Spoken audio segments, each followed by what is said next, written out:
دیکھیے اسلام میں بھی ایک چیز ہے، اور آج کل انگریزی میں تو ایک لفظ بہت چلتا ہے، اور وہ اس کو کہتے ہیں باڈی لینگویج۔ کبھی ایسا ہوتا ہے آدمی زبان سے کچھ اور کہہ رہا ہے مگر اس کی باڈی لینگویج کچھ اور بتا رہی ہے۔ بہت آج کل یہ لفظ چلنے لگا۔ آج ہی میں آسٹریلیا کا اخبار دیکھ رہا تھا، لکھا تھا کہ ریکی پونٹنگ نے اپنے آپ کو فٹ قرار دے کے ٹیم میں شمولیت اختیار کی، مگر جس انداز سے 2 میچوں میں وہ آؤٹ ہوا مجھ کو تو پتہ ہی نہیں۔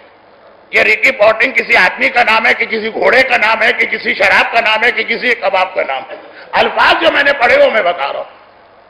یہ بھی نہیں پتا آدمی ہے تو کب زخمی ہوا تھا تو کب وہ صحیح ہوا۔ کہا جس طرح دونوں میچوں میں وہ آؤٹ ہوا، تو اگرچہ اس نے زبان سے کہا میں فزیکلی فٹ ہوں، لیکن اس کی باڈی لینگویج بتا رہی ہے کہ اس کی کوہنی کا زخم اب تک موجود۔ مجھے باقی تو کچھ سمجھ میں نہیں آیا، باڈی لینگویج کا لفظ سمجھ میں آیا کہ ہاں کبھی آدمی زبان سے کچھ کہتا، اس کا انداز کچھ اور ہوتا۔ ہاں، جہنم میں ڈالیں کھیل تماشے والے کھلاڑیوں کو۔ ہم آ جائیں شریعت پر۔ فقہ میں بہت سنجیدہ مسئلہ کہ آپ کسی کے گھر میں اس کی اجازت کے بغیر نماز نہیں پڑھ سکتے۔ اب آگے مجتہدین ایک جملہ لکھتے ہیں، وہ یہ ہے کہ ہاں لکھتے ہیں اگر کوئی زبان سے کہہ رہا ہے کہ میں تمہیں اجازت دے رہا ہوں، لیکن آپ کو اس کے انداز سے لگ رہا، یعنی باڈی لینگویج، کہ یہ دل سے راضی نہیں ہے، مجبوراً کیا بولے؟ ایک آدمی نے نماز کی بات کہی ہے تو کیسے منع کرے، لیکن انداز سے لگ رہا ہے دل سے راضی نہیں، تو آپ کے لیے وہاں نماز حرام ہے، چاہے وہ زبان سے کہہ رہا ہے بسم اللہ۔ اور اگر الٹا ہے کہ آپ نے کہا بھائی میں یہاں نماز پڑھ لوں، اس نے کہا نہیں میں اجازت نہیں دیتا۔ بے تکلف دوست بہت ہی ایسی باتیں کرتے ہیں، لیکن آپ کو پتا ہے کہ دل سے راضی ہے، وہ خالی تنگ کر رہا ہے، ستا رہا ہے، مذاق کر رہا ہے، آپ نماز پڑھ سکتے ہیں۔ تو اب یہ مثال اس مسئلے کو واضح کر رہی ہے کہ ہمیشہ زبان کی بات نہیں مانی جاتی ہے، باڈی لینگویج زیادہ ضروری ہے۔ ہم زبان سے کہتے ہیں مولا آ جائیے، لیکن ہماری باڈی لینگویج اور انداز کہہ رہا ہے مولا خبردار کبھی نہ آئیے گا، ہمارے سامنے تو نہیں آئیے گا، ہمارے پوتوں کے زمانے میں آئیے گا۔ اور میں اس کے لیے اکثر ایک مثال دیتا ہوں، مثال بالکل صحیح، مگر مثال میں میرے ایک رشتہ دار کی توہین ہو جاتی ہے تو یہ تو میرے لیے بھی جائز نہیں، تو میں اس رشتہ دار کا رشتہ بدل دیتا ہوں۔ مثال سنیے بہت جلدی جلدی، کیونکہ شاید لاہور میں نے کبھی پڑھا ہو، میں کب 93 سے لاہور آ رہا ہوں، کتنی مجلسیں کبھی ذہن میں مکس اپ ہو جاتی ہیں۔ وہ یہ ہے کہ اتنا تو آپ کے علم میں اب آ گیا ہوگا کہ میں شرن بھی کثیر السفر کی کیٹیگری میں آتا ہوں۔ میں اگر کہیں ایک دن کے لیے بھی جاؤں تو مجھے نماز پوری پڑھنا واجب۔ میں مسافر نہیں ہوں، سال میں اتنا سفر کرتا ہوں، 8 مہینے 9 مہینے 10 مہینے 11 مہینے، کہ شرن سفر کے اندر بھی مجھے کہا گیا اب تم مسافر نہیں رہے، روزہ بھی رکھو نماز بھی پڑھو۔ تو اس حوالے سے ایک بات، یہ دونوں جملے میرے بالکل، دونوں مثالیں بالکل ٹھیک ہیں۔ پہلی مثال میں تو مجھے کہنے میں بھی کوئی قباحت نہیں، جیسے آپ حضرات خواجگان ہیں، کراچی میں ایک ہوتے خوجی حضرات، میری زیادہ مجالس وہی لوگ سنتے ہیں، لاہور میں بھی زیادہ تر خواجگان برادری ہی مجھے سنتی ہے، اور کون مجھے سنتا؟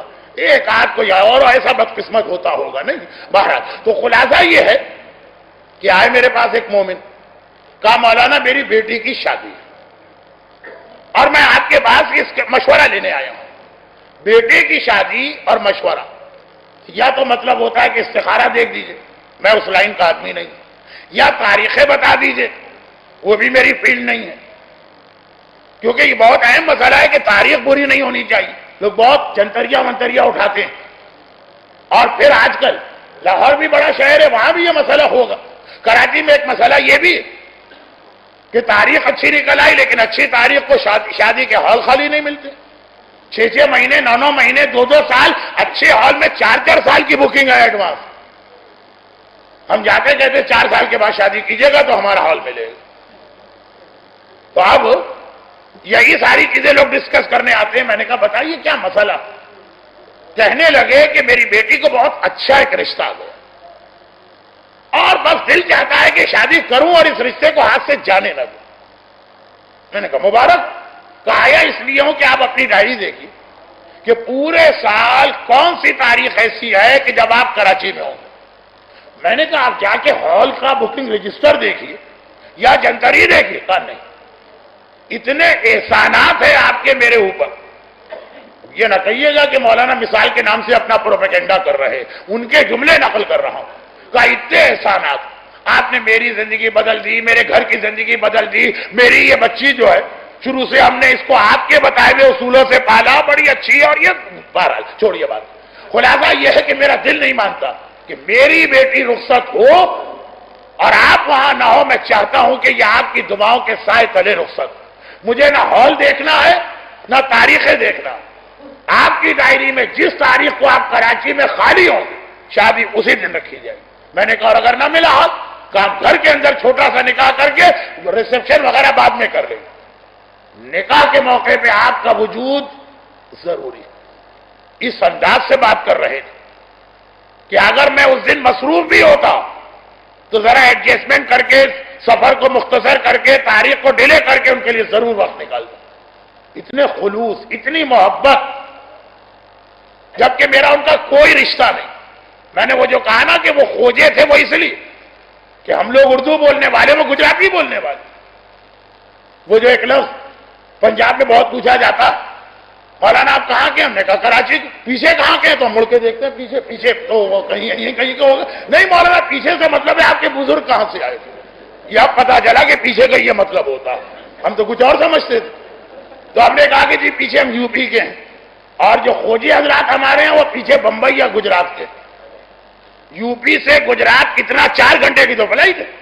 تو کوئی رشتہ، کوئی تعلق، کوئی پس منظر نہیں، لیکن بالکل خیر اور اجنبی اتنی محبت کے ساتھ بات کر رہا ہے کہ میں نے واقعاً اس کے لیے تاریخ نکال لی.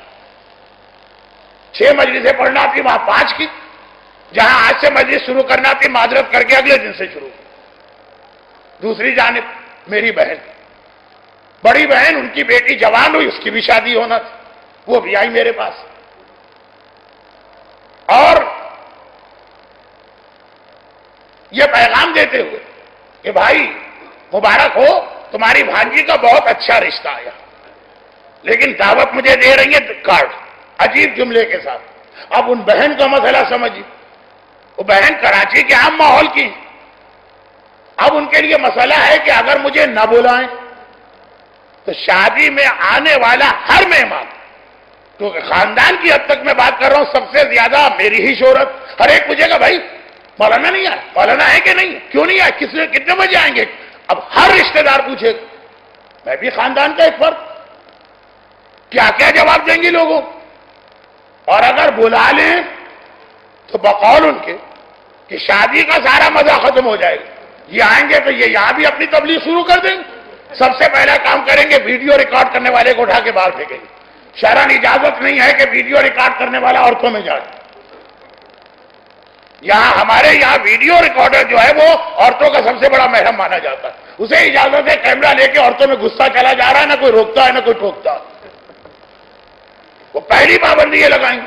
ہمارے کراچی کی شادیاں مکس گیدرنگ، وہ آتے ہی کہیں گے کہ پردہ ڈالو. جب غیروں کے یہاں نکاح پڑھنے جاتے دروازے پہ مولانا رک جاتے کہ ہم قدم نہیں رکھیں گے. یہ کیا ماحول ہے کہ عورت مرد ساتھ بیٹھے، پہلے اس میں پارٹیشن لگا. اور یہ بالکل آخری وقت میں پتہ چلتا ہے صاحب خانہ کو. اب تو کوئی دوسرا مولانا بھی اویلیبل نہیں ہوتا، نکاح انہیں سے پڑھوانا مجبوراً 10 گالیاں دیتے ہوئے پارٹیشن لا کے لگاتا. تو یہ تو ان کی اپنی بھانجی کی شادی. پھر ہمارے یہاں شادی بیاہ میں گانے کے بغیر تو شادی ہوتی ہی نہیں. شروع میں حدیث قصہ پڑھی جاتی ہے 5 منٹ کی، لیکن 5 دن گانے چلتے. حدیث قصہ سے پہلے 2.5 دن، حدیث قصہ کے بعد 2.5 دن. ہم تو ذرا بزنس مین ہیں نا، اس کو بھی راضی رکھو اس کو بھی راضی رکھو. حدیث قصہ پڑھ کے پنجتن کو خوش کرو، گانے گا کے شیطان کو خوش کرو. دونوں ہی آ جائے، دونوں ہی سے کبھی کام پڑ سکتا. آخرت میں پنجتن کام آئیں گے، دنیا میں تو شیطان ہی کام آتا ہے نا. جب اس سے تعلقات بگاڑو نا، اس سے یہ آئیں گے مولانا تو آتے ہی ہنگامہ جوت دیں گے. خاندان والے میرے بارے میں کہتے ہیں کہ بھائی تم تو ایسے ہی شادی کرواتے ہو. لگتا ہی نہیں ہے کہ شادی ہے، لگ رہا ہے کہ کسی کے تیجے کے اندر سوئم کے اندر چنوں پہ قل پڑھنے کے لیے گئے میں. ایسی پھیکی پھیکی شادی، ویڈیو نہ ہو، نہ محرم ساتھ میں نہ بیٹھے، گانے نہ ہو تو شادی کیا ہو. اب بہن بڑی پریشان. اگر ان کو بلایا تو ساری شادی کا مزہ ختم کر دیں گے، اور ان کو نہیں بلایا تو ہر آدمی پوچھے گا ضرور تمہارا چھوٹا بھائی اور خاندان میں مشہور وہ کہاں. اور پتا چلا کہ میں کراچی ہی میں ہوں اور اسی محلے میں رہ رہا ہوں، سامنے تو میرا گھر ہے ان کے. آتے جاتے لوگ دیکھیں گے اب یہ کیا کریں. وہ بے عزتی بھی نہیں چاہتی ہیں اور شادی کو خراب بھی نہیں کرنا چاہتی ہیں. تو آ گئی میرے پاس کارڈ لے کر. میری بڑی بہن، بڑا تو بہرحال ایک سیزن ایک تجربے کار آدمی ہوتا ہے نا، اولڈ از گولڈ.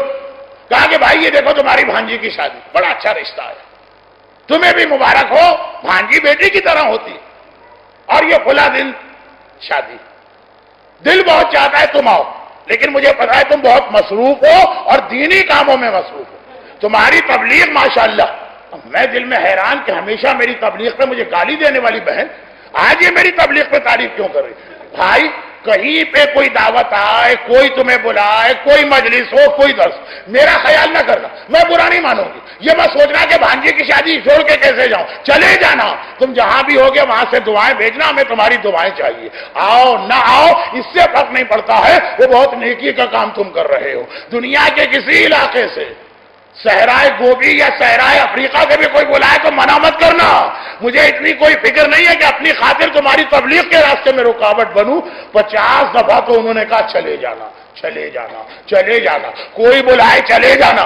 کہ اگر میں خالی بھی ہوتا تو ان کے گھر تو کم از کم نہیں جاتے.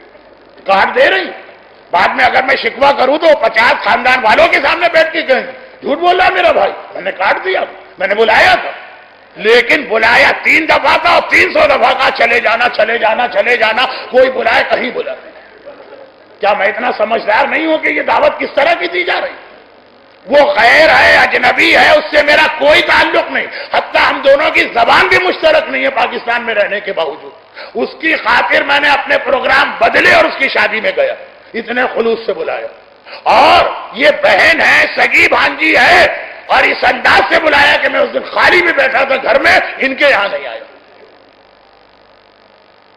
اچھا اصل جو رشتہ دار میرے تھے جن کا یہ واقعہ، ان کا میں نے رشتہ نہیں لیا کیونکہ ان کی توہین ہو. بہن کی مثال کیوں دی؟ کیونکہ میری کوئی سگی بہن ہی نہیں ہے، اس لیے اس حوالے سے ان کی توہین نہیں ہوگی. لیکن واقعہ سچا ہے، ایسے ہی بہن جیسے قریبی رشتہ دار کا. میں کم عقل آدمی، میں جاہل آدمی، جب میں سمجھ گیا کہ زبان سے بلاوا دینا مگر انداز یہ کہہ رہا ہے کہ تمہاری ضرورت نہیں ہے، تم آ کے گڑبڑ کرو گے، نہیں چاہیے تم، تو میں نے آنے کو تیار نہیں ہوا. امام معصوم تو عقل کل ہے، باب مدینۃ العلم ہے. امام معصوم خطیب منبر سلونی، کیا وہ نہیں دیکھتے کہ یہ بزنس مین جو بلا رہا ہے آ جائیے، یہ نوجوان جو ڈسکو میں جا رہا ہے کہہ رہا ہے آ جائیے، یہ عورت جو بے حجاب گھوم رہی ہے آ جائیے. یہ زبان سے کہہ رہے ہیں آ جائیے، ان کا عمل یہ کہہ رہا ہے کہ مولا ابھی نہ آئیے، ابھی ہم تیار نہیں آپ کے لیے. کیا امام یہ بات محسوس نہیں کریں گے جو مجھ جیسا جاہل و کم عقل محسوس کر لیتا؟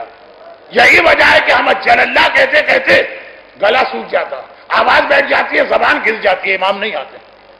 کیونکہ ہمارا انداز ہی وہ ہے جو میری بہن کا انداز ہے کہ 3 بار کہتے بھائی آ جانا، 500 مرتبہ کہتے نہیں آنا. مولا ہمارے دادا بھی آپ کو بلا رہے تھے، آپ نے ان کی بات سنی نہیں آئی. ہمارے باپ نے بھی زندگی بھر آپ کو بلایا، آپ نہیں آئے. تو مولا آپ کا کیا بگڑے گا اگر ہمارے سامنے بھی نہ آئے.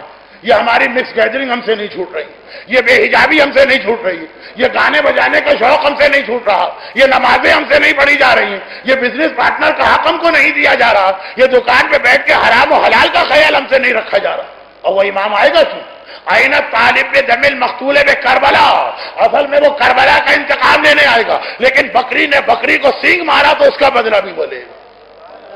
تو ہم اگر ظالموں کی چھوٹی کیٹیگری میں آئیں تب بھی امام آگے ہم سے بھی بدلا لیں گے. یہی وجہ ہے کہ چونکہ یہ آواز ہمارے دل سے نہیں نکل رہی، خالی زبان سے نکل رہی. بھائی میں جنرلائز نہیں کر رہا ہوں، اکثریت کی بات کر رہا ہوں. ہے کوئی ایسا جس نے اجل اللہ کہہ کے اپنے گھر سے میوزک نکال دی، جس نے الاجل کہہ کے اپنے گھر کی خواتین کو حجاب والا بنایا؟ اجل اللہ کو سمجھا ہو کہ اس کا مطلب کیا ہے؟ بلا رہا ہوں. برحمتك يا أرحم الراحمين وصلى الله على محمد وآله الطاهرين.